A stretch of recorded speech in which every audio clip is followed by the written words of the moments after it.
Hi everyone, welcome back to LAB. Those of you who aren't new will know that this is slightly alternative setup for LAB Studio, but I like to mix it up a bit, and this is kind of a comfy little corner to have a chat, so let's do it. So it's the first weekend in August, which means that all of your training contract applications are in, and some of you will have already had some feedback from those applications. Some of you will have been successful, you're off dancing in the sun, enjoying life, thinking that you've now realised your life goal and this is the best time ever. However, I suspect that's not those of you who are watching this video owing to the title of this video. So some of you will have also received the not so great news that you haven't been successful, or you may not have heard anything yet and be suspecting the worst. It's not necessarily the case that no news is bad news depending on the time frame they've given you, but I can confirm that I'm still waiting to hear back from 2 firms as to whether I've been successful in securing a training contract to commence in 2012. It seems unlikely at this stage that I've been successful, so what I can infer from that is that I have not. Some firms, unfortunately, just do not get back to you if you've been unsuccessful at the application stage, and I don't necessarily think you're at that point yet, but if you're getting towards the end of August, end of September, and you still haven't heard anything, you can probably gather from that that you've not been successful. So if you're in that boat, then come relive my struggle with me right now.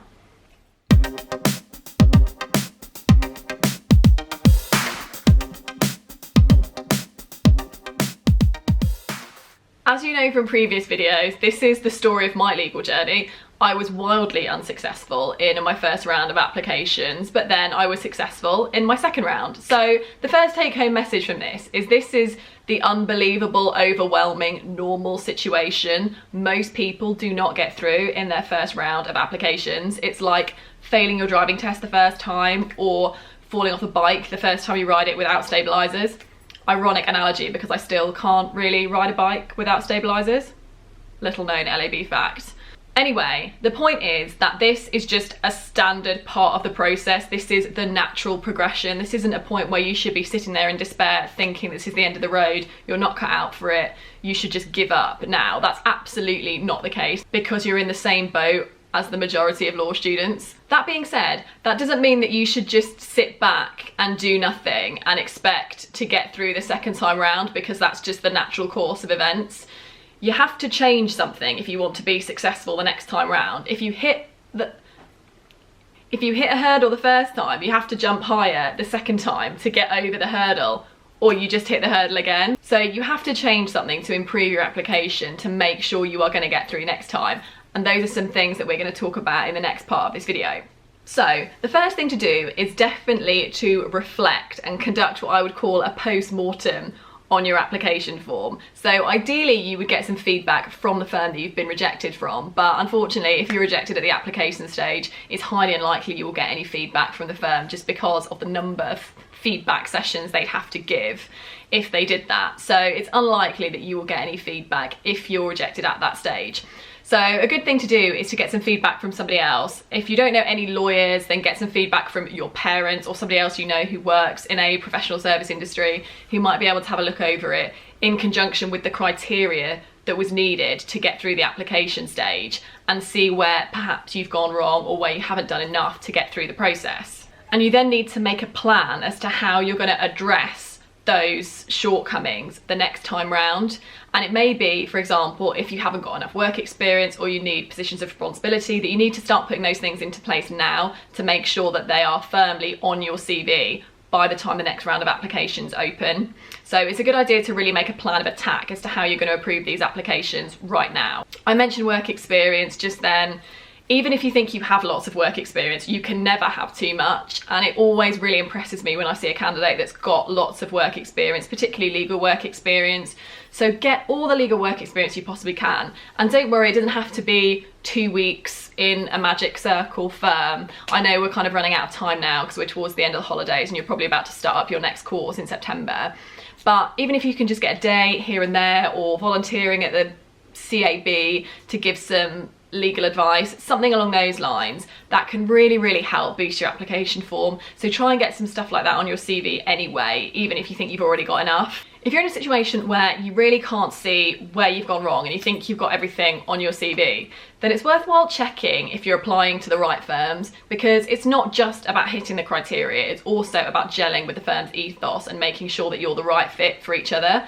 So if you think you've hit all the criteria but you just haven't got through for some reason, go back to the firm, have a look at their website, have a look at their values, have a look at what other people in the firm are like online, and have a think about whether maybe you're just not applying to the right place for you and whether you need to target your applications to another type of firm, for example. All firms are different and you have to find the right fit for you. As much as you are desperate, I'm sure, to get a training contract, it's also really important to get the right training contract at the right firm. So make sure that you are doing enough research about the firms that you're applying to and really tailor your applications to those firms and do a small number of them. I'm not going to go into like application strategy and how to choose a firm and stuff. I've done loads of videos about that and this isn't what this one is about. But make sure you are applying to the right places, as it will be frustrating for you if you just keep applying to the same places with the same criteria and you're just not getting through because you're not a good fit. Next tip, build your network. Go out and meet as many lawyers as you possibly can, or people who work in the legal industry. Law is a lot to do with who you know as well as what you know. And the bigger your network, the more likely you are to find someone who's able to help you get your foot in the door with the firm that you want to apply to. I've already mentioned organisations like Aspiring Solicitors and Legal Cheek, who offer opportunities for you to meet and network with firms. Also, there's an organisation called Thrive as well, who is an organisation who's out there to try and help and support you get a training contract. I'll link all of their details below. But also just connect with people online, go to as many events as you possibly can do, because you just never know who you're going to meet that may be influential. Just put yourself out there as much as you possibly can. You need to hustle, like it says on the tee. Nobody is going to give you this training contract. Only you can get this for yourself. So don't be afraid to go out there and get it. It's on you to do this for you. Final tip, and maybe one that's slightly controversial, newsflash, there are other ways to become a lawyer that don't involve getting a training contract. I know maybe you don't want to hear that because you've geared your whole life around applying for training contracts, but if this is the second or third round of applications that you've made and you're not getting through, it may be worthwhile looking into some of the other options. As we know, the SQE is coming in 2021, which means that all you'll need to do is a combination of 2 sets of exams alongside 2 years of qualifying work experience, and then you will be a qualified solicitor. So if you can afford to wait that long, then that's a good option for you, as you won't need a training contract at all.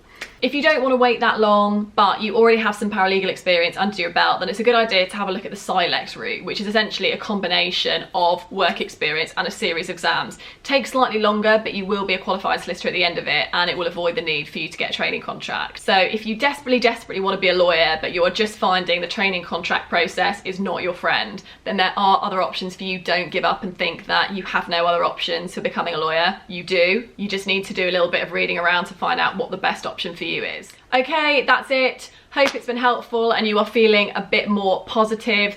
Obviously, I know it's not a great time for you. You wouldn't be a passionate enough lawyer if you weren't a little bit disappointed to not get through this time.